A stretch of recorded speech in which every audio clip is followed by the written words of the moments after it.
Salve, salve pessoal! Tudo bem? Hoje nós vamos então dar continuidade nos nossos estudos dentro ainda do procedimento ordinário, hoje fase de cognição, então procedimento comum, e nós vamos rever um pouco o caminho que a gente seguiu até chegar aqui, para em seguida nós tratarmos da segunda fase lógica do pronunciamento judicial inicial, que é aquele famoso despacho inicial, que como já falamos não é muito bem um despacho, mas até chegar lá e falar sobre as hipóteses, vamos voltar um pouquinho e ver como nós chegamos aqui, onde nós estamos e qual foi o caminho percorrido até chegar aqui. Vejam só. Bom, o nosso procedimento comum, então, é um procedimento que vai ter início, a fase de cognição, a partir da provocação que o autor faz ao Estado. O autor pede ao Estado a tutela jurisdicional, o exercício da jurisdição. Isso é feito por meio formal da chamada petição inicial. A nossa petição inicial é, então, a primeira manifestação do autor, é quando o autor dá início ao processo, pegando aquele direito de ação antes abstrato e transformando em uma ação exercida. Para fazer isso, ele precisa preencher alguns requisitos. E esses requisitos estão previstos pelo artigo 319 e 320 do CPC. E nós vimos todos os requisitos. Vamos lembrar. Nosso primeiro requisito, que está lá no artigo 319, é o juízo a que é dirigida a petição inicial, chamado endereçamento. É pelo endereçamento que eu indico qual o juízo que eu entendo ter competência para apreciar o meu processo. É no endereçamento, então, que eu indico o juízo, que eu digo qual o juízo deve apreciar e julgar aquele caso a princípio. Eu devo observar nesse caso, então, todas as regras de competência que nós já vimos. Em seguida, eu preciso individualizar as partes. Ou seja, eu preciso dizer ao juiz qual é ou quem são autor e réu ou autores e réus, se eu tiver litisconsórcio. É preciso dizer e deixar específico para que outra pessoa não receba ou não participe do processo sem ser parte. É essa a natureza da qualificação. A chamada qualificação das partes, então, deve trazer o nome e prenome, tanto do autor quanto do réu. Todos os requisitos devem ser obedecidos tanto para o autor quanto do réu. O nome e prenome, o estado civil, se ele é casado, solteiro. Se existe união estável, lembrando que aqui na união estável eu só sou obrigado a dizer se ela existe ou não quando eu tenho conhecimento dessa união estável. Porque a união estável, por ser uma condição de fato e não de direito, eu não tenho uma certidão de casamento, eu só posso indicar se eu tiver conhecimento. Eu não posso exigir que alguém informe se outra pessoa está ou não em união estável se ele não tem conhecimento daquela condição de fato. A profissão, o CPF ou CNPJ, se for pessoa jurídica, o endereço eletrônico, chamado e-mail, e também domicílio e residência. Vejam só, eu devo indicar estes dados. Esses elementos são exigidos pelo 319, mas é comum que eu não os tenha para indicar todos. Por exemplo, eu posso não saber o e-mail do réu. É comum que isso aconteça. Lembro para vocês que nestes casos eu devo preencher a exigência, ou seja, minha qualificação deve conter endereço eletrônico ou e-mail, que é a mesma coisa. E eu tenho que colocar lá desconhecido ou ignorado. A mesma coisa, eu não sei qual é a profissão do réu. E aí, eu não posso ajuizar minha ação? Pode. Só que na petição inicial, você não deve ignorar o requisito. Fingir que ele não existe, como muita gente faz. Porque isso é um vício da petição inicial e pode levar à determinação de emenda. Então, eu tenho que, diante do requisito, informar que ele existe. Profissão. Mas que eu não sei, ignorada. A gente tem que lembrar também que essa qualificação, que é para individualizar, como eu falei agora, individualizar tanto o autor quanto o réu, o juiz pode me auxiliar a encontrar aqueles dados que eu não tenha e que ele entenda como essencial para essa individualização. Eu então não só vou informar que é ignorado ou que eu desconheço determinado dado, como eu vou pedir ao juiz para que ele contribua, coopere no processo, para que consigamos individualizar a parte. E o juiz tem meios de ajudar a identificar alguém, seja pelos sistemas conveniados com o Banco Central, o Bacenjude, com a Receita, o Infojude, ou com o Detran, o Renajude. Mas eu posso pedir, o juiz não pode indeferir a minha petição inicial, sem que antes ele tente também comigo localizar os dados que ele entende como essenciais para individualizar a parte. Logo em seguida, nós temos os fatos e fundamentos. Vejam, fatos e fundamentos do pedido é a nossa chamada causa de pedir. Então, eu tenho que trazer a causa de pedir, lembrando que a causa de pedir pode ser tanto remota quanto próxima.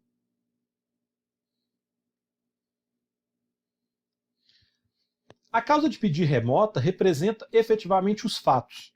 Qual é o contexto fático que me leva a propor aquela ação? Quais os fatos que aconteceram que eu entendo que são essenciais para demonstrar o meu direito? Enquanto que a minha causa de pedir próxima são os fundamentos jurídicos. Lembrando que a transcrição de artigo não é fundamento jurídico. Na verdade, parte do pressuposto que todos os sujeitos do processo, o autor com seu advogado, o réu com seu advogado, o juiz, saibam da existência dos artigos. Então não é necessário transcrevê-lo. Transcrever é uma inutilidade, só preenche espaço. A causa de pedir próxima é exatamente a subsunção, ou seja, quando eu pego o meu fato, extraio do texto legal uma norma, o que eu entendo que aquela norma dá o direito, e adequo os dois, a chamada subsunção. Então, a minha causa de pedir próxima, na verdade, revela a aplicação do direito ao caso concreto. Eu não preciso transcrever o artigo, eu posso apenas indicá-lo. Eu tenho direito à indenização porque houve o dano, houve um ato ilícito e há um nexo de causalidade entre eles. Então, nos termos do artigo 927, eu tenho direito a essa indenização. Vejam, eu indico o artigo, é importante indicar qual é a fonte daquela norma que eu digo existir, mas não preciso transcrevê-lo. Eu devo extrair o seu conteúdo e aplicar aos fatos que eu estou trazendo, para demonstrar que o meu direito está residindo ali. Em seguida, depois dos fatos e dos fundamentos, eu tenho os meus pedidos com suas especificações. Lembro para vocês que os pedidos devem ser certos e determinados. Ou seja, o meu pedido deve, a um só tempo, ser certo, quer dizer expresso. Eu não tenho, como regra, pedidos implícitos, e determinados. Eu tenho que indicar qual é a quantidade e qualidade das coisas que eu pretendo receber, que eu pretendo a tutela. Lembrando que o código traz hipóteses, no caso de pedido certo, de pedidos implícitos, como acontece, por exemplo, com os ônus de sucumbência, honorários de advogado, despesas processuais, custas processuais, correção monetária e juros, assim como pedidos genéricos, ou seja, que não são determinados ou que o autor pode deixar de determinar, como nos casos, por exemplo, de ações universais, em que eu vou fazer um pedido de uma biblioteca ou de algo assim. Ou então, quando o dano ainda não pôde ser apurado porque todas as consequências do fato não se exauriram, que é o famoso caso do taxista que está com seu carro depois de uma batida na oficina, e eu não sei quantas diárias ali ele teria direito porque o carro ainda de lá não saiu. Então são hipóteses de pedido genérico que não são determinados. Mas eu só posso fazer um pedido genérico quando há expressa previsão legal. Eu tenho uma previsão de que o réu tem que exercer um ato para que eu saiba qual é o valor que eu pretendo. Então é uma hipótese legal trazida no código que me permite deduzir um pedido genérico. Ressalvadas essas hipóteses, todos os pedidos devem ser certos e determinados. Além disso, eu devo apresentar os chamados requerimentos obrigatórios. Toda petição inicial precisa ter requerimentos obrigatórios, e aqui lembro da distinção entre pedidos, que é exatamente a minha pretensão, a minha tutela, meu pedido imediato e imediato. Lembrem-se, o pedido imediato, que faz referência à tutela jurisdicional, condenatória, declaratória, cominatória, e o meu pedido imediato, que é o meu bem da vida, é o que efetivamente eu quero. É diferente de requerimentos, porque os requerimentos dizem respeito, fazem referência ao procedimento em si. Então eu tenho dois requerimentos obrigatórios que toda petição inicial deve ter. A primeira deles são as provas, ou seja, quais são as provas que eu pretendo produzir? Quais são as provas que eu quero produzir? E o segundo é em relação à audiência de conciliação, se eu, autor, pretendo ou não participar, que seja designada essa audiência de conciliação. Esses dois requerimentos são obrigatórios, mas eu tenho também aqueles chamados requerimentos eventuais. E o que são os requerimentos eventuais? Vejam, os requerimentos eventuais fazem referência a pedidos que podem, pelo fato, estar ali presentes, como, por exemplo, a tutela provisória, a gratuidade de justiça. São requerimentos que eu não sou obrigado a fazer, a não ser que eu entenda que estão presentes os requisitos, e aí, na minha petição inicial, eu deduzo os meus requerimentos eventuais. E, por fim, encerrando os meus requisitos da tutela provisória, da petição inicial, desculpem, o valor da causa.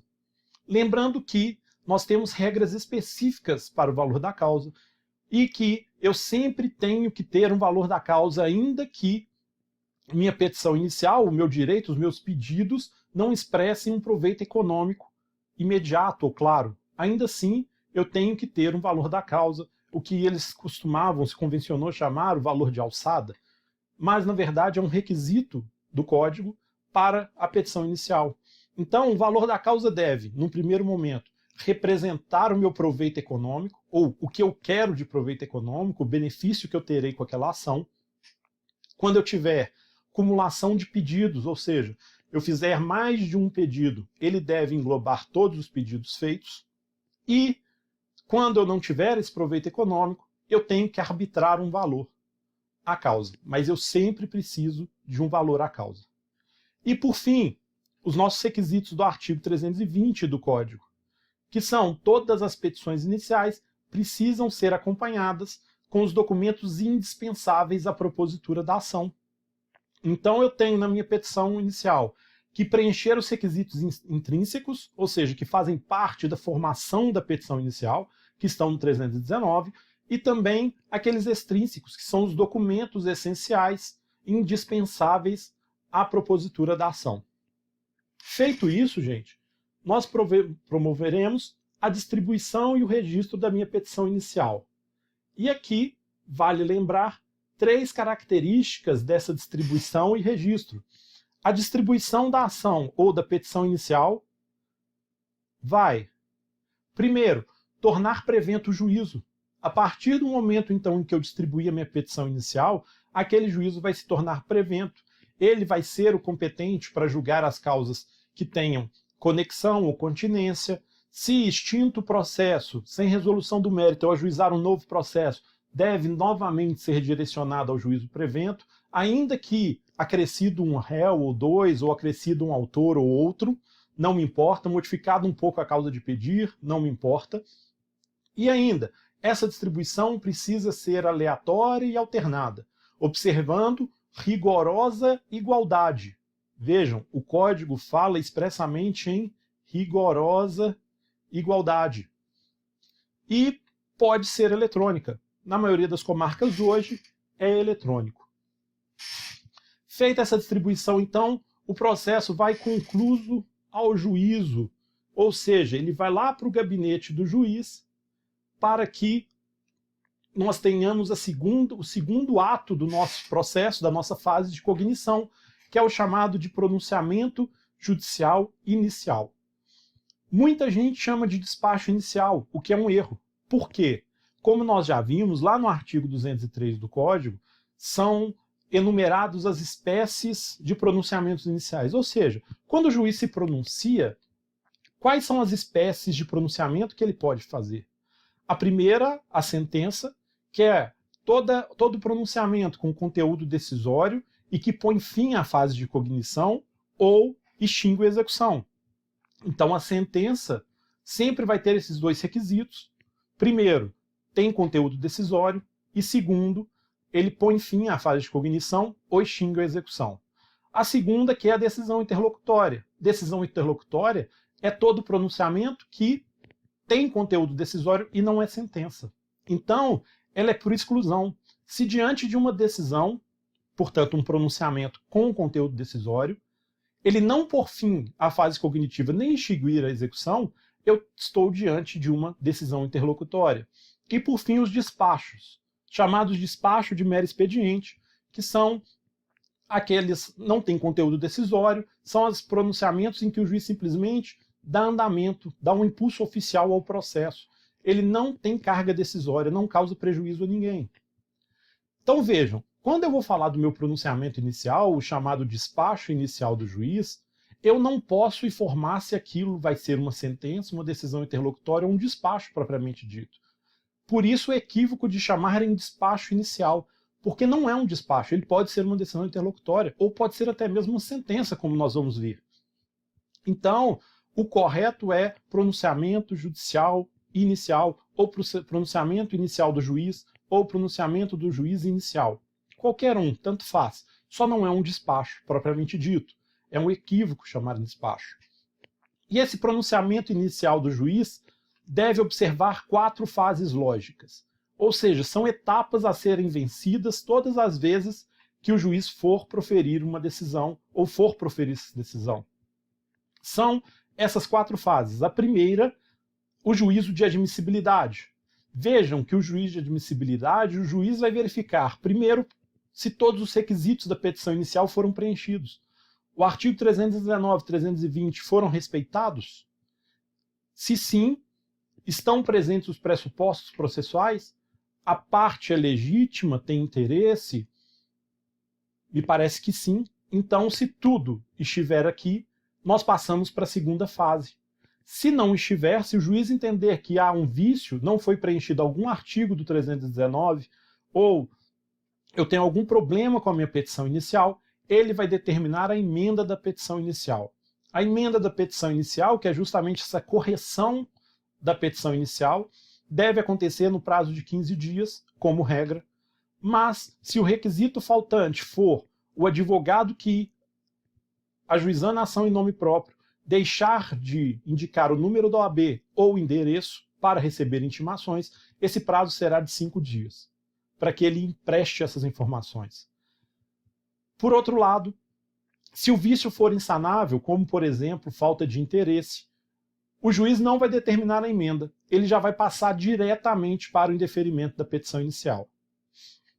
Então vejam só, no juízo de admissibilidade nós temos 2 condutas possíveis. A primeira, o juízo é negativo. E aí o juiz determina a emenda ou indefere a inicial.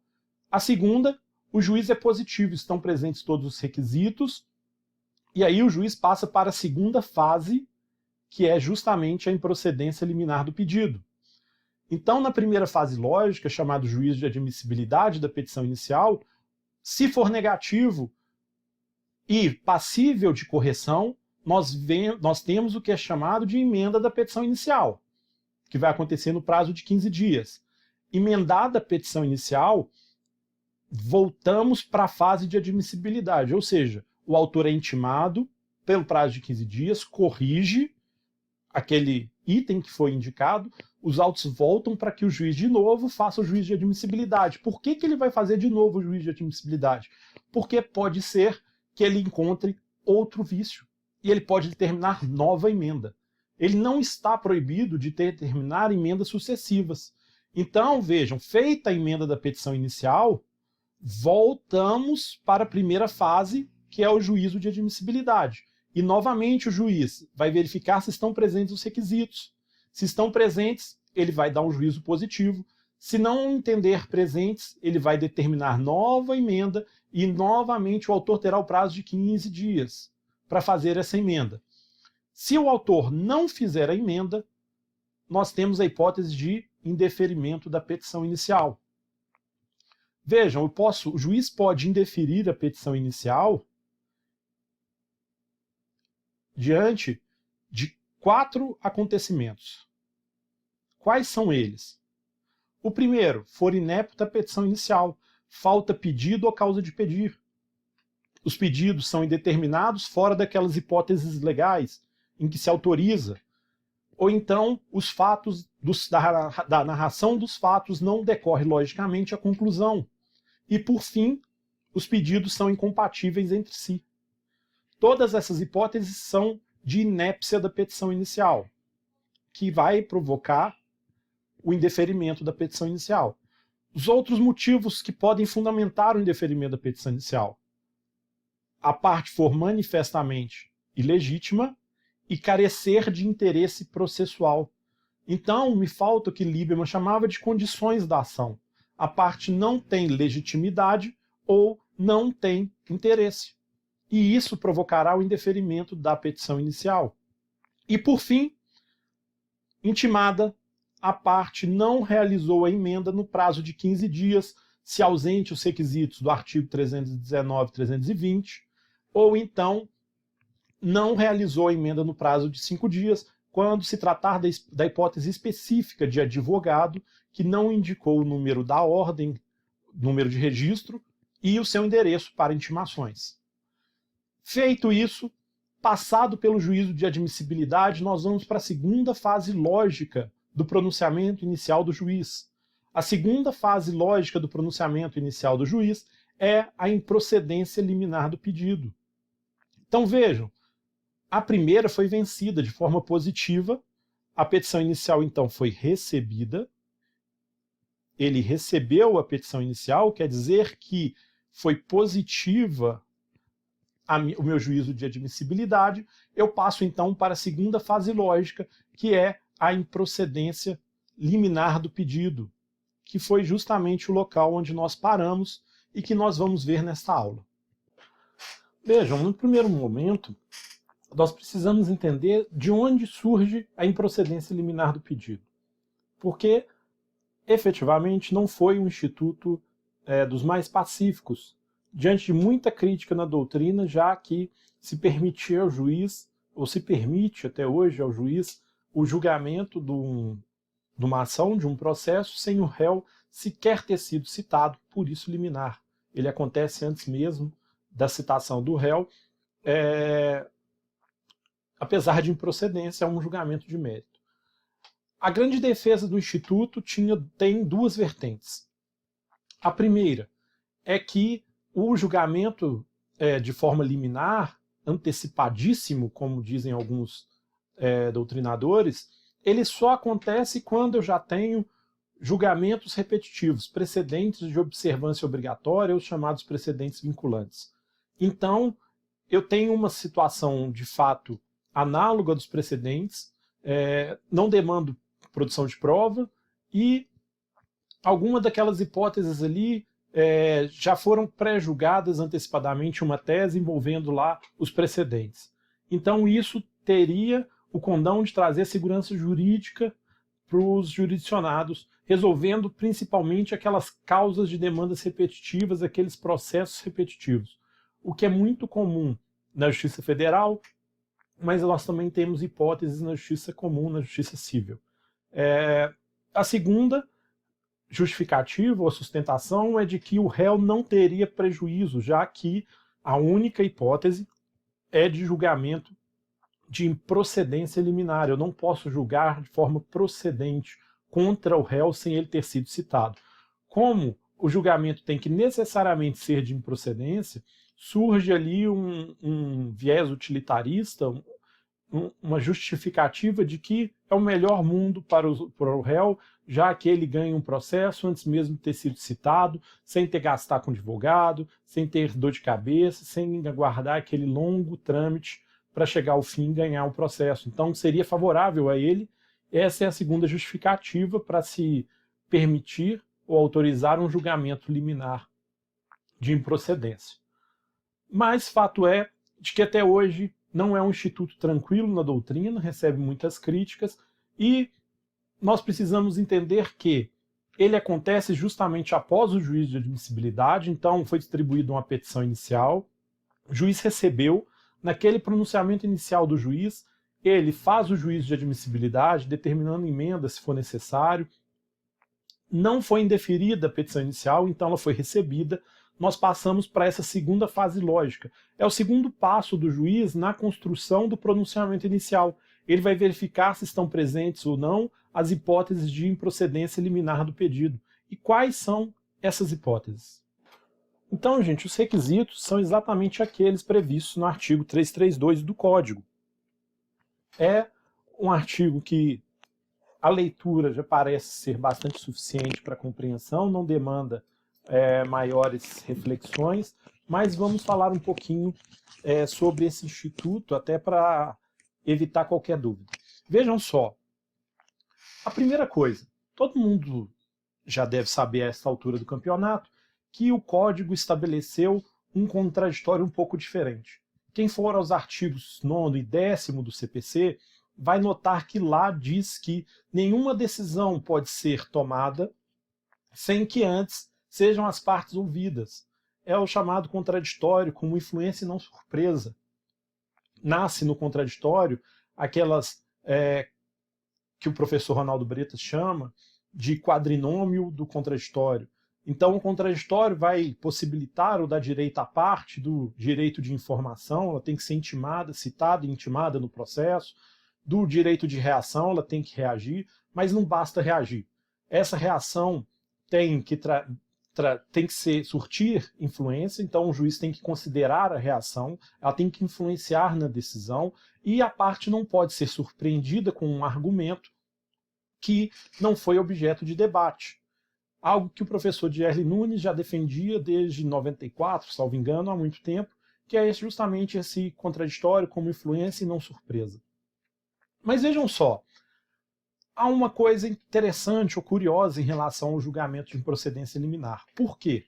O artigo 9º ele traz as exceções, ou seja, a parte deve ser consultada exceto, e aí o próprio artigo vai enumerar hipóteses em que pode ser tomada uma decisão sem que antes as partes sejam consultadas. É o caso lá da monitória, da tutela provisória. Então, são exemplos de que podem algumas decisões serem tomadas antes da consulta do réu. O interessante é que improcedência liminar do pedido não está lá no artigo 9º, nas hipóteses de exceção. Apesar de, por óbvio, ser uma exceção, afinal de contas, se é liminar, é antes da oitiva do réu. Mas aí surge algo interessante, porque, apesar dessa ausência de previsão no artigo 9º, o réu não vai ser ouvido, então nós temos a hipótese em que o réu não é intimado,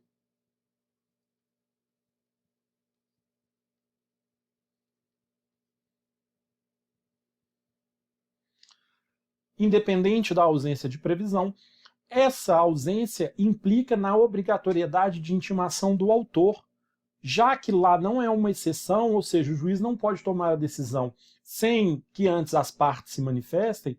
Eu deixo de intimar o réu, afinal de contas ele não foi citado, ele ainda não faz parte do processo, mas o autor deve ser consultado, ele deve ser ouvido. Então, antes do juiz tomar a decisão, pronunciar a sentença de improcedência liminar do pedido, ele deve intimar o autor para que o autor se manifeste. Autor, existe esse precedente obrigatório ou estão presentes essas hipóteses do 332? Se manifeste sobre. Então, o autor tem o direito de influência, ele pode exercer o contraditório ali, tem que haver uma prévia oitiva dele, ele não pode ser surpreendido pela decisão de improcedência liminar do pedido.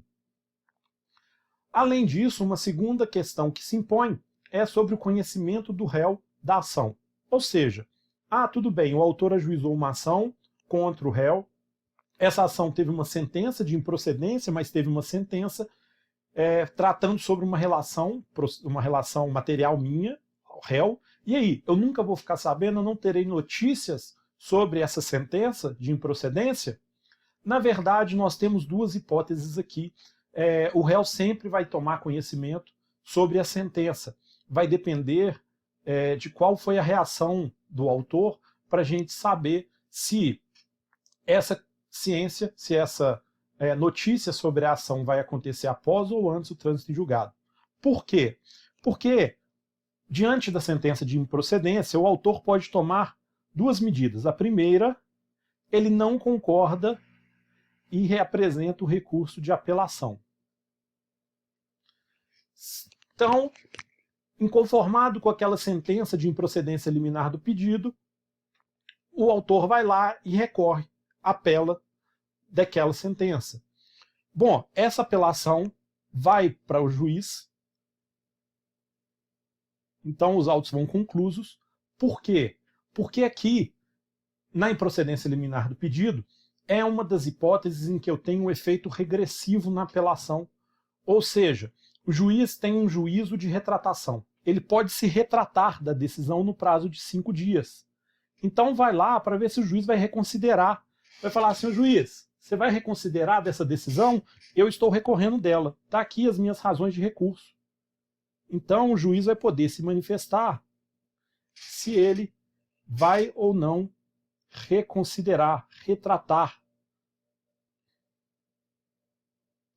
num prazo de 5 dias.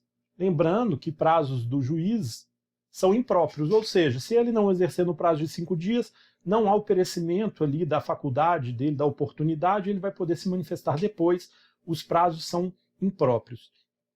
Tudo bem, o juiz, diante da apelação, não se retratou, ele manteve a sentença.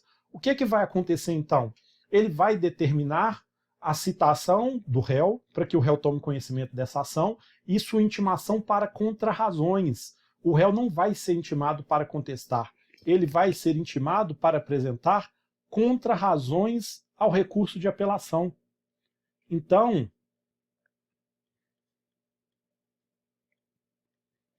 é a segunda oportunidade, ou o segundo momento em que o réu, é o primeiro momento em que o réu toma conhecimento da ação.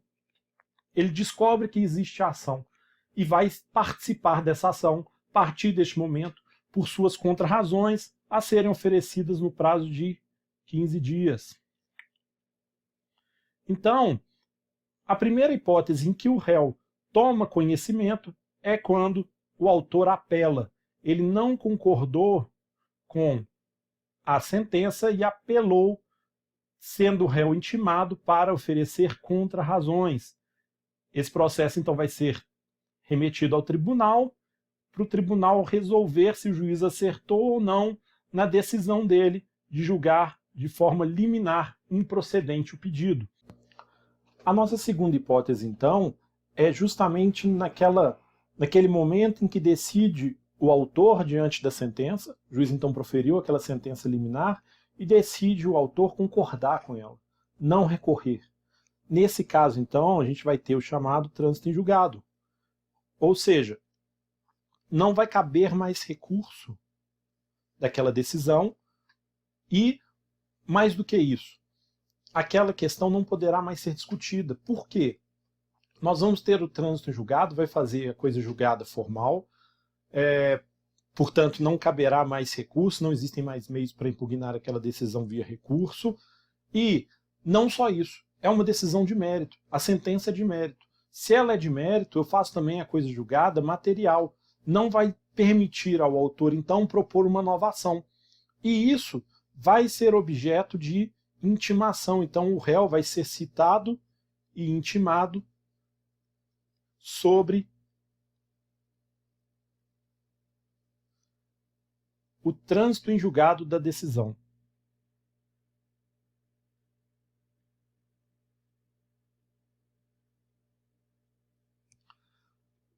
Portanto, nós temos duas hipóteses.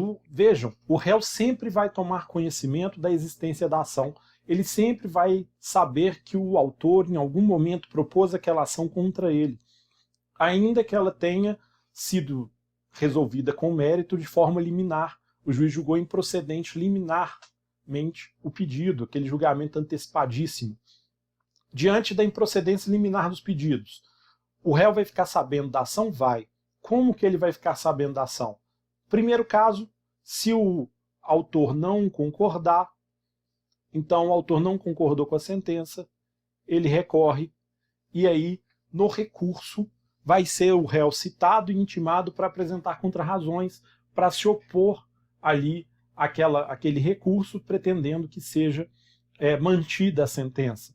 E a segunda hipótese é com o trânsito em julgado da sentença.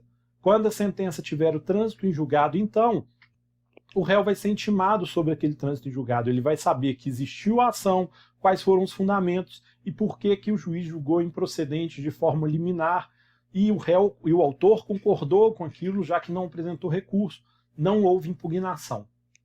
Então, essas são as maneiras do réu tomar conhecimento da sentença de improcedência liminar do pedido apresentadas pelo Código. Mas, falando especificamente agora dos requisitos, já que nós temos requisitos, não pode o juiz sempre julgar de forma liminar um pedido improcedente antes da citação do réu, portanto, é necessário, é essencial que sejam preenchidos requisitos. E nós temos dois tipos de requisitos distintos. O primeiro é fixo, ou seja, tem um requisito que eu sempre terei ele, e ele terá que estar associado com algum dos outros requisitos que são alternativos. Então vejam, este requisito fixo é chamado de dispensar a fase instrutória, está lá no caput do artigo 332, para que o juiz possa julgar de forma improcedente o pedido liminarmente, antes de citar o réu, ele não pode precisar da fase instrutória. Os fatos alegados pelo autor têm que ser suficientes. Vejam só, neste caso, apesar de o Código dizer dispensar a fase instrutória, não quer dizer que não possa ter o juiz dúvidas sobre os fatos. O que está querendo dizer o Código é que o juiz, ao se deparar com a petição inicial, ele vai considerar que tudo que o autor falou é verdade. Então ele vai partir de um pressuposto de que ele não precisa de prova sobre os fatos alegados pelo autor. Ele vai falar assim, olha, autor, tudo bem, você alegou estes fatos e eu estou considerando que todos são verdadeiros. Mesmo que tudo isso seja verdade, eu vou julgar improcedente o seu pedido. Ele então vai fazer, na leitura, ao enfrentar os fatos, uma presunção de veracidade, dispensando ali a fase instrutória. Então, o primeiro ponto é este requisito fixo, que é justamente a dispensa da fase instrutória. Eu não posso precisar de provas, o juiz não pode, diante dos fatos alegados, ficar com dúvida que demande prova. Olha, se isso for verdade, ele vai ganhar a ação. Eu não posso julgar improcedente, mas, se isso for falso, pode ser hipótese de improcedência. O se isso for falso, demanda prova, porque ele pode ser verdadeiro e não ser hipótese de improcedência liminar do pedido. Então, neste caso, não cabe o instituto de improcedência liminar. Eu tenho que partir do pressuposto de que tudo é verdadeiro e que, se tudo for verdadeiro, há espaço para a improcedência liminar do pedido. O resultado lógico será a improcedência liminar do pedido. Então, em todos os casos, em todas as hipóteses, eu dependo deste requisito fixo. Mas ele não basta estar sozinho. Ele ainda precisa estar acompanhado de um dos requisitos alternativos. E quais são esses requisitos alternativos? Ou seja, além de dispensar a fase instrutória, o que mais precisa o juiz verificar para que ele possa julgar improcedente o pedido do autor de forma liminar? Os requisitos alternativos representam precedentes obrigatórios.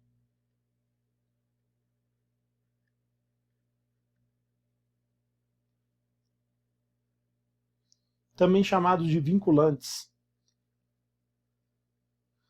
Vejam, a partir de uma enormidade de demandas repetitivas, quando a gente começa a ter uma explosão de litigiosidade no judiciário, o legislativo, em conjunto com o judiciário e pessoas técnicas, começam a ver formas de diminuir a litigiosidade. Ou seja, quais são os caminhos que eu posso tomar para que nós consigamos resolver o maior número de processos no menor tempo possível. Uma busca de efetividade, de um ponto ótimo. E a partir dessas premissas, começam-se a ser estruturados formas de padronizar decisões judiciais. Então, nós criamos padrões decisórios.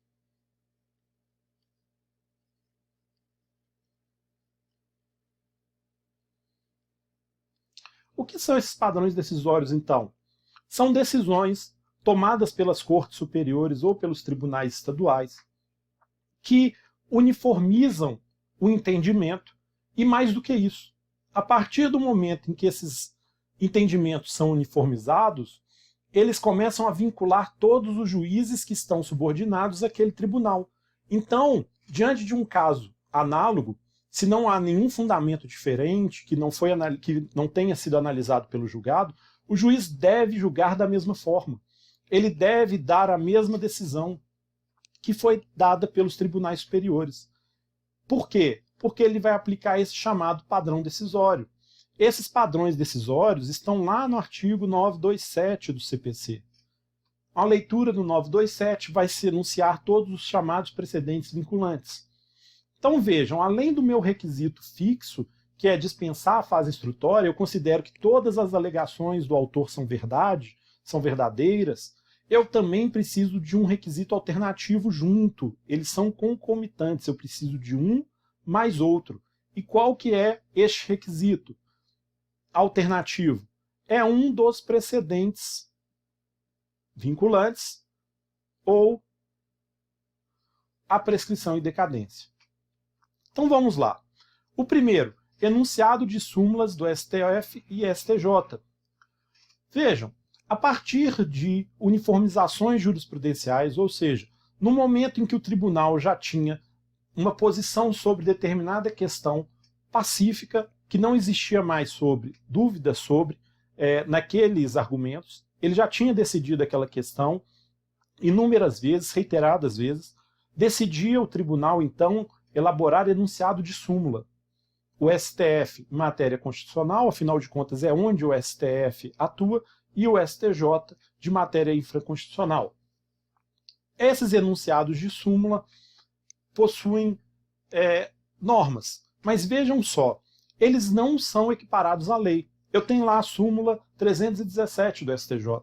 Ela não se equipara à lei, apesar de parecer ser um enunciado abstrato.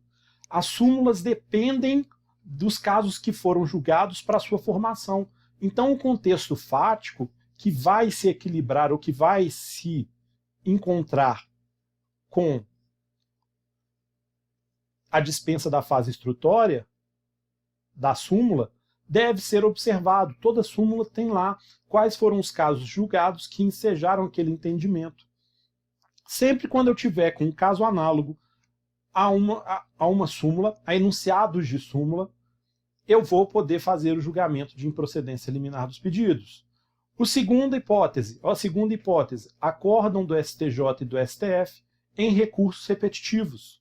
Vejam, o STF e o STJ julga recursos especiais, enquanto o STF os recursos extraordinários.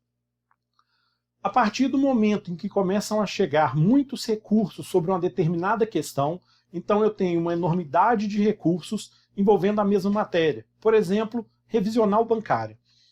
Várias pessoas, milhões de pessoas, ajuizaram ações com o objetivo de limitar juros, ou afastar a chamada capitalização dos juros, chamada anatocismo, ou até mesmo acumulação de encargos. Todo mundo com o mesmo argumento. Cobrar juros acima de 1% cai na lei de usura, é agiotagem, então o banco não pode cobrar mais de 1% de juros ao mês, 12% ao ano. Diante daqueles milhares de recursos chegando ao STJ, o que o STJ faz? Ele escolhe alguns recursos e afeta aqueles recursos para julgamento. Quando ele afeta esses recursos para julgamento, ele suspende todos os demais recursos pendentes. Por quê? Ele diz o seguinte, olha, esses recursos afetados trazem os principais argumentos que são debatidos todos os dias. Então, nós vamos fazer o seguinte, nós vamos julgar esses recursos afetados e a partir da decisão deles, que é o chamado acórdão, a partir então do acórdão, todos os casos idênticos ou análogos serão julgados da mesma forma. Ou seja, o que eu decidi neste acórdão desses recursos afetados vai ser aplicado em todos os outros que estão suspensos aguardando essa decisão. É o chamado metodologia de recurso repetitivo.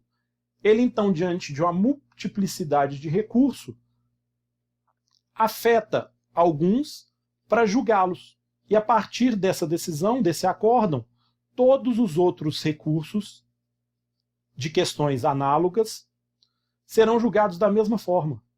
Nós teremos o mesmo julgamento. Estes são os recursos repetitivos. Então, se o STJ ou o STF, sob essa metodologia do recurso repetitivo, fixou uma decisão, um acórdão, todo mundo deve seguir aquilo. Ora, se todo mundo deve seguir a mesma decisão, porque ela foi tomada em um recurso repetitivo, e não existe um argumento capaz de modificar essa decisão, naturalmente que o juiz não precise chamar o réu para contestar a ação e falar, olha, o STJ já cansou de decidir isso, e aí vai todo mundo lá para a fase instrutória, eu produzo provas, pericial, testemunhal, para chegar ao final e o juiz falar, beleza, eu vou aplicar a decisão do STJ, porque a ela estou vinculado. É uma decisão, é um acórdão em recurso repetitivo. Nesse caso, então, o que o código fala? Olha, juiz, você olhou os fatos tudo como verdade, ele vai te levar para este recurso repetitivo. Você não precisa citar o réu, já julga improcedente, porque ele já é contrário a um acórdão em recurso repetitivo. Segunda hipótese, então, são acórdãos do STJ ou STF em recursos repetitivos. Terceiro requisito, ou terceira hipótese, terceiro requisito alternativo, são os entendimentos firmados incidente de resolução de demanda repetitiva, IRDR, incidente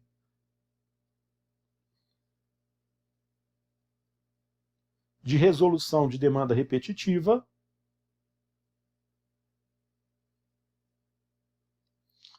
e o incidente de assunção de competência, IAC. Então, o incidente de resolução em demanda repetitiva, IRDR, ou o IAC. O que é o IRDR? Vejam.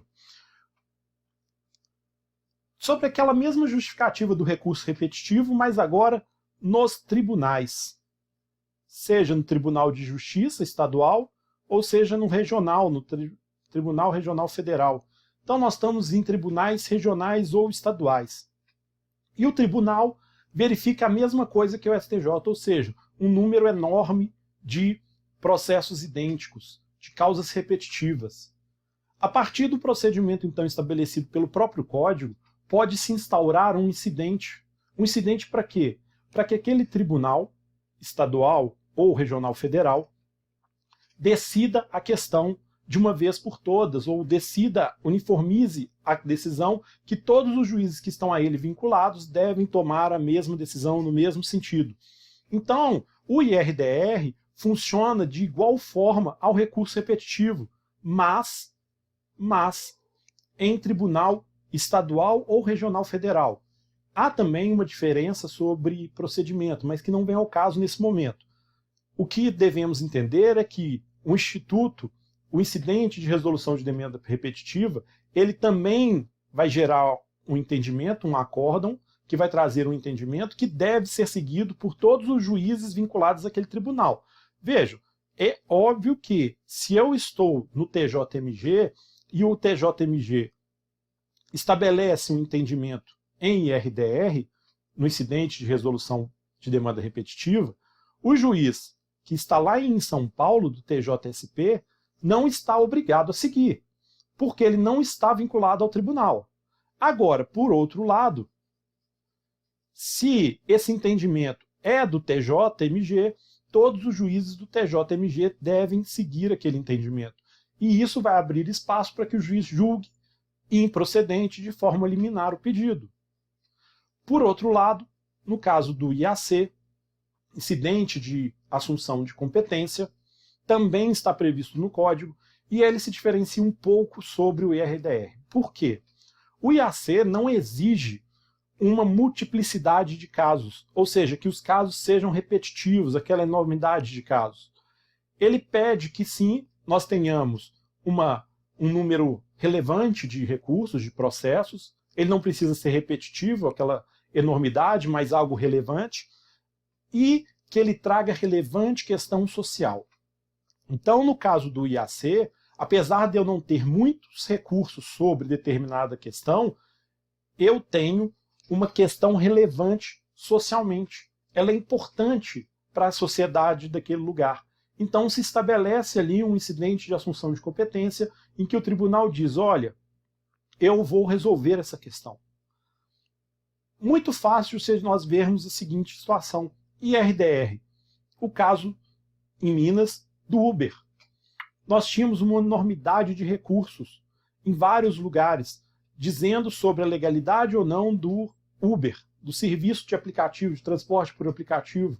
Para resolver aquele número enorme de recursos, o tribunal instaura um incidente para quê? Para resolver de uma vez por todas a questão e firmar um entendimento, que no caso foi um entendimento no sentido de que é lícito o transporte por aplicativo, e aquilo foi aplicado a todos os processos. Acabou que isso deu um basta no ajuizamento daquelas ações repetitivas, mas, mesmo que não desse, depois de firmado esse entendimento, se ajuizasse uma ação, o tribunal ou o juiz de primeira instância, verificando que se dispensava a fase instrutória, iria julgar aplicando aquele entendimento. Ele não precisaria então citar o réu. Nós estaríamos diante de uma hipótese de improcedência liminar do pedido.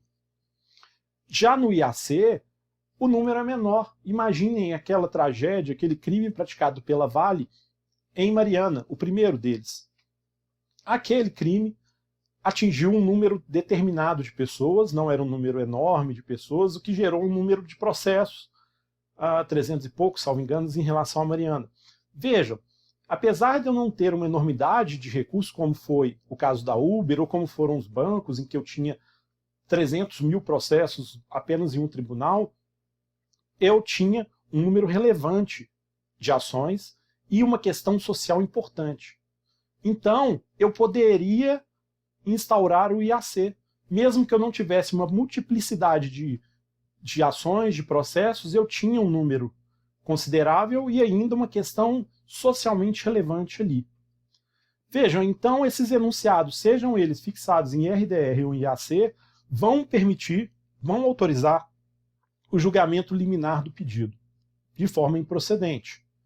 E o último requisito, alternativo, enunciado de súmula de Tribunal de Justiça sobre direito local.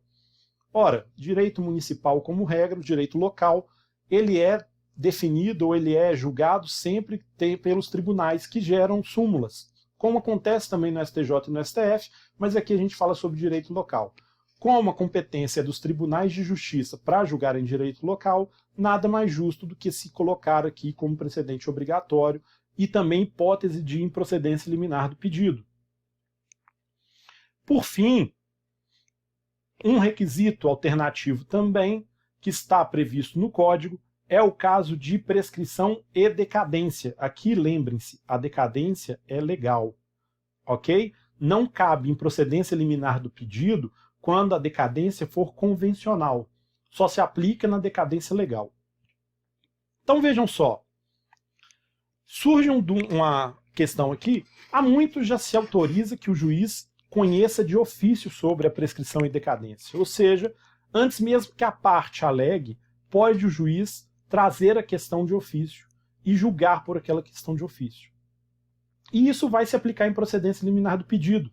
Não faz sentido para o legislador que um processo que discuta um direito material prescrito prossiga no tempo, tenha citação do réu, produza-se provas para ao final o juiz falar, olha, está prescrito. Então o legislador autorizou que o juiz desse uma sentença de mérito, na verdade uma sentença de improcedência, pela prescrição e pela decadência. Muito cuidado aqui. Por quê? 2 pontos a serem colocados. O primeiro, prescrição, sim, é uma sentença de improcedência, mas não é o mérito. Chamada prejudicial de mérito por alguns, a verdade é que ela impede a análise do mérito. Apesar de ser um julgamento de improcedência, nesse caso liminar ainda, a prescrição e a decadência não enfrentam o mérito.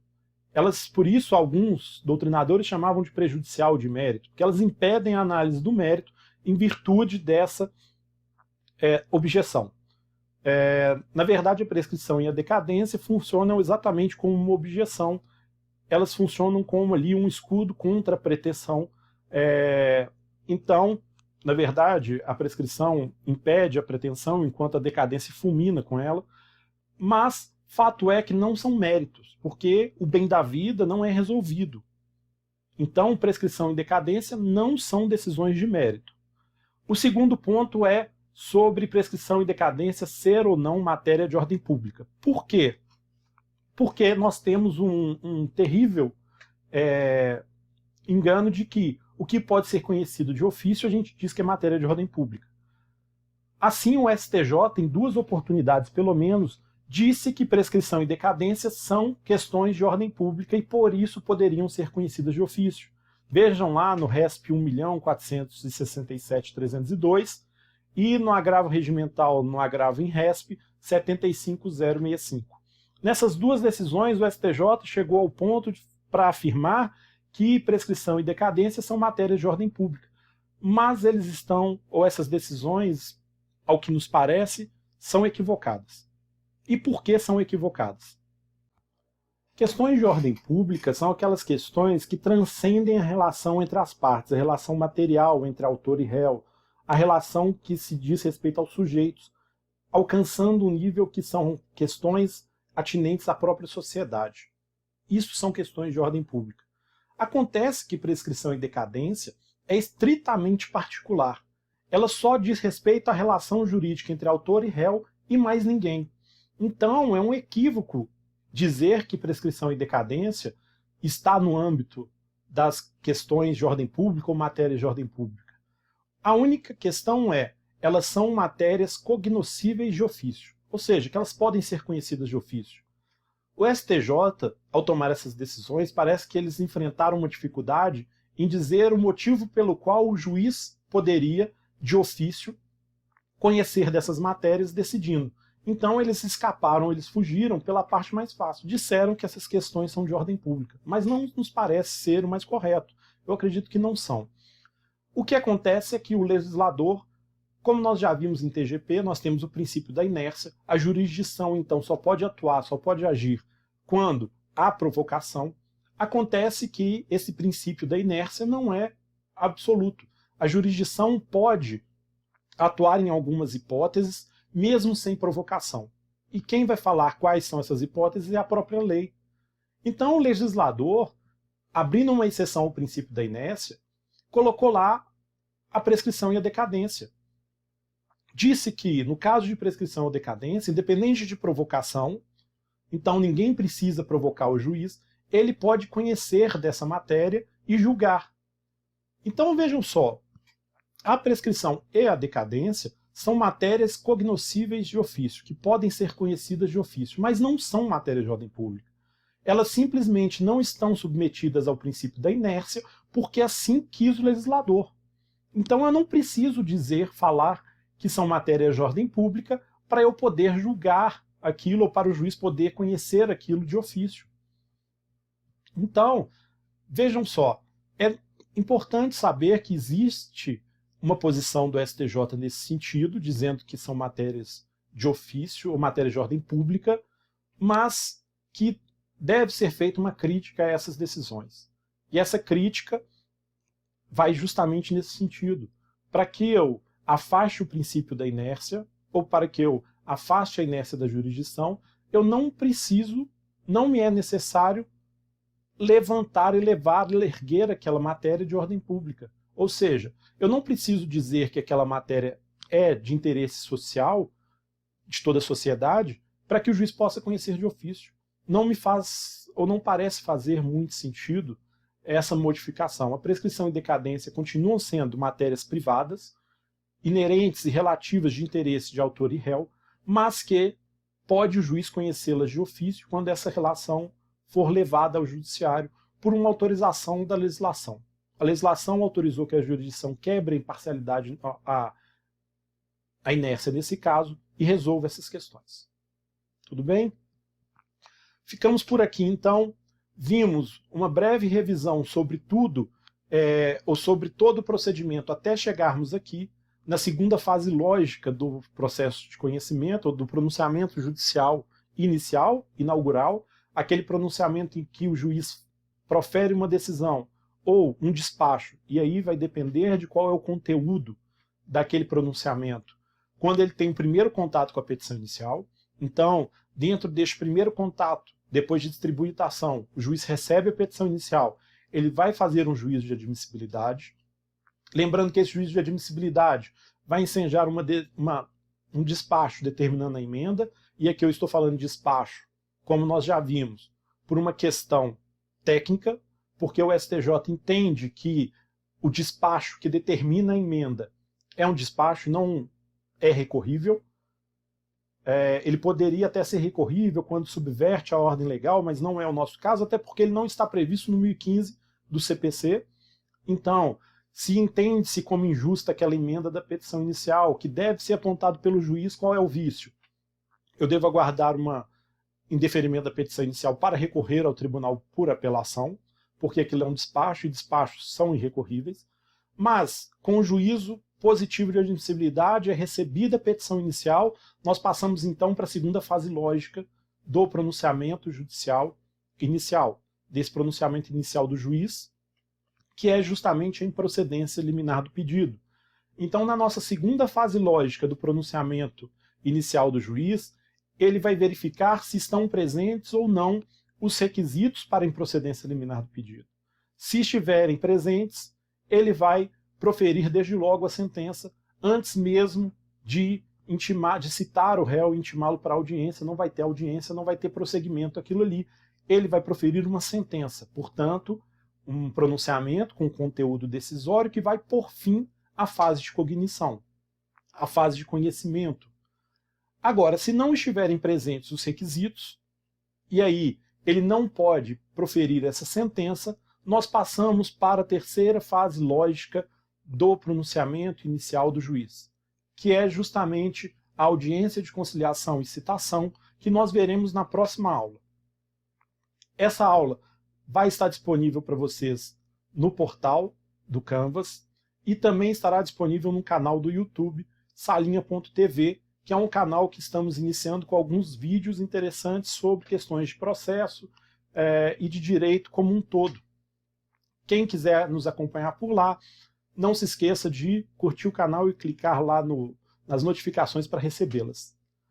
Qualquer dúvidas, mandem mensagens, estamos disponíveis nas redes sociais e por onde for. Muito obrigado, um abraço para vocês, um bom dia.